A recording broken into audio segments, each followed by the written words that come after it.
If you're a parent, teacher, or school leader, and you're sick and tired of the frustration, anger, and unfair treatment of children at high risk in our public schools, then perhaps it's time for all of us to do something about it. In this podcast, Dr. Amitra Berry brings you tips, tools, strategies, and tactics to build successful solutions while touching, moving, and inspiring all of us to transform our schools so that every child thrives. Here's your host, Dr. Berry. You know, a state takeover of a local district is often more of a blueprint for the economic and political disempowerment of Black, brown, and blue urban centers. Welcome back, Equity Warriors. Thanks for tuning in. Here's a thought. What if the federal government could take over a state because it didn't like some skewed data it saw? We wouldn't stand for it. But since New Jersey took over the Jersey City schools in 1989, there have been over 100 state takeovers of school districts. Over 100. Here's some of the biggest. In the 90s, it was East St. Louis and Newark. In the early 2000s, it was Detroit, Philadelphia, Flint, Oakland, and New Orleans. In the teens, we saw Gary, Indiana, Camden, New Jersey, and Providence, Rhode Island. And now, post-COVID, Jackson, Mississippi, and the Houston Independent School District. Independent. Right. So let's talk about a state takeover. What is it? Well, when a state takes over, assumes control of a local school district, there are things that trigger a review, perhaps how states determine which districts might be taken over. Typically, they'll appoint a superintendent or recovery officer. Yes, appoint a superintendent, which means that the superintendent you had gets the boot. They will remove or replace the local officials. The people you voted for are removed from office, and they appoint a school board. It's not a democratic process. Local elected officials are stripped of power. Community members, you, are stripped of your voice and your vote. So why does it happen? Well, most times they'll talk about academic underperformance, persistent low test scores, and low graduation rates. It may be financial trouble like mismanagement, debt, or corruption. Sometimes there are issues of governance. You may have a dysfunctional school board or dysfunctional leadership, and sometimes it's safety concerns, like there are unsafe learning environments for students, but don't let me get started on that one, because with school shootings happening the way they are, shouldn't states take over all districts if that's going to be their logic? Anyhow. When a state takeover happens, usually there's, from the state level, this appointment of a state administrator or a recovery officer, and ideally, what they say they're looking for is restructuring, but you may have some school closures, you may get new curriculum, you may have a lot of people lose their jobs. But go back to my list of schools, high-profile districts that were taken over. Notice anything in particular about those cities? Maybe you weren't paying attention, so check this list again. East St. Louis, Newark, Detroit, Philly, Flint, Oakland, New Orleans, Gary, Camden, Providence, Jackson, and Houston. If you didn't get the visual there, these cities are all Black and brown and blue. So I'm going to talk about Houston ISD specifically. As you know, or now you'll know, Houston is where I live. This is my city. And while I never taught in Houston ISD, I vote. Now, Houston ISD is not a small district. It has 274 schools, 274, nearly 187,000 students. It is the 8th largest district in the United States. 187,000 students, that's larger than many cities. It is 62% Latino, 22% African American, 4% Asian, 9% white. About 100 languages are spoken within that district, within this city, which I think is a beautiful thing.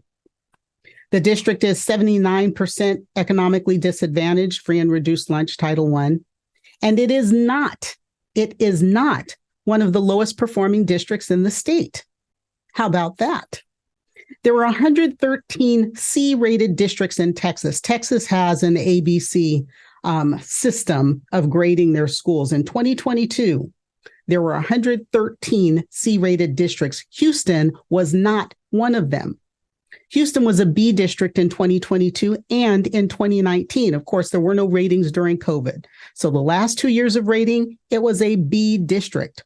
And if we look at the other 9 of the 10 largest districts in Texas, we have Dallas ISD with 145,000 students, 50 less than Houston, El Paso ISD, Cypress Fairbanks, Northside, Katy, Fort Bend, Fort Worth, Austin, San Antonio, and Spring, the smallest of the 10 largest with only 33,000, 187,000 in Houston ISD, 10th largest district, 33,000. That's a huge gap.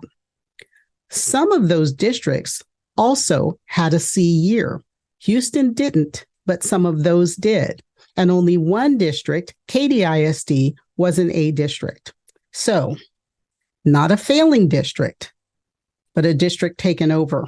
I was working with Houston ISD when they were forced to absorb North Forest ISD back in 2013. That was a failing district. I was providing a PD to teachers after school the day Oakland Unified was taken over, and teachers were told they wouldn't be getting paychecks that day. I will remember that day forever. I've worked on literacy initiatives in 10 of those 13 districts before, during, and after takeover, the 13 districts I named at the beginning of the show.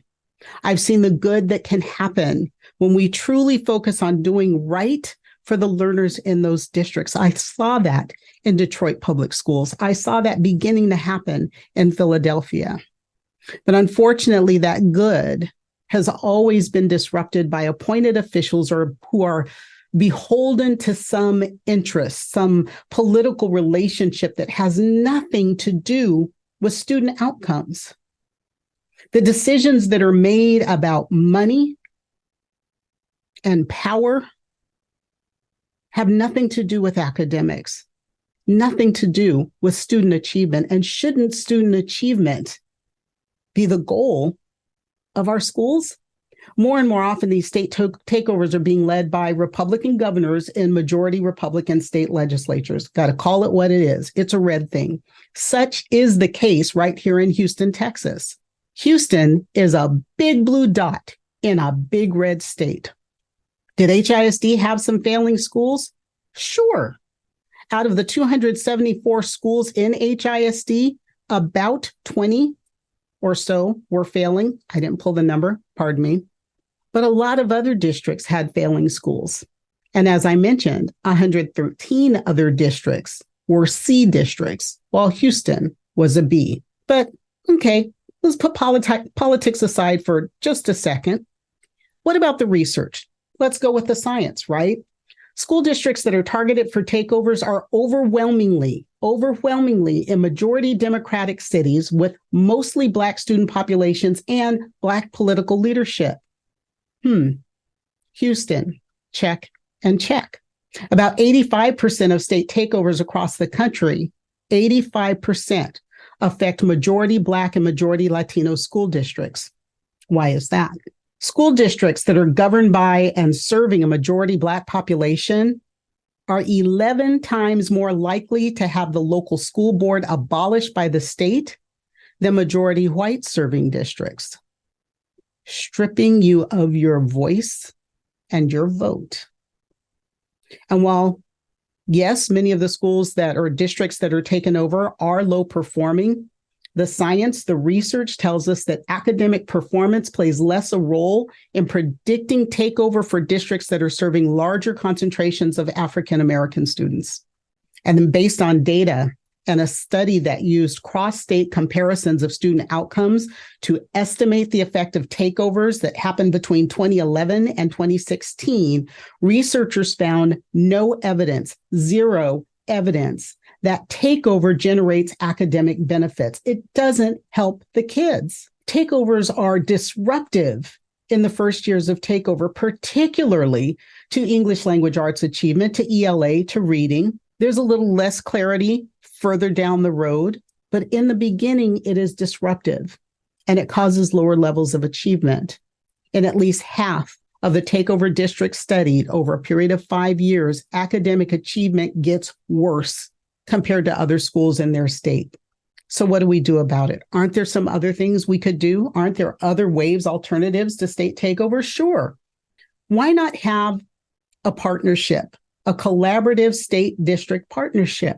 What's wrong with that? Get help in those targeted areas that are needed, but leave the schools that are performing just fine alone. Not every school in Houston was failing. Again, it was a B-rated district. What about targeting interventions in the schools that need the most help? Why not just do that? And why not have a little bit more community engagement and community consultation in the process? If states really, really wanted to improve student outcomes, they would require an increase in per student spending and a decrease in class sizes. In Texas, specifically, they would end recapture.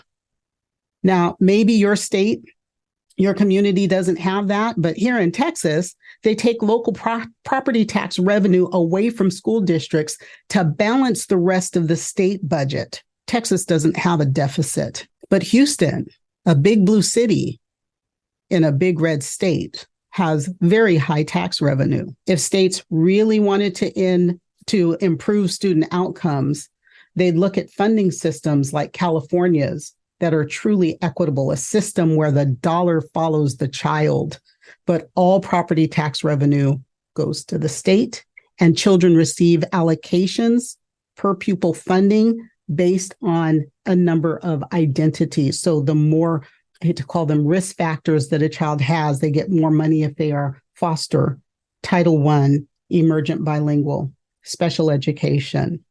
That makes sense. That is equitable.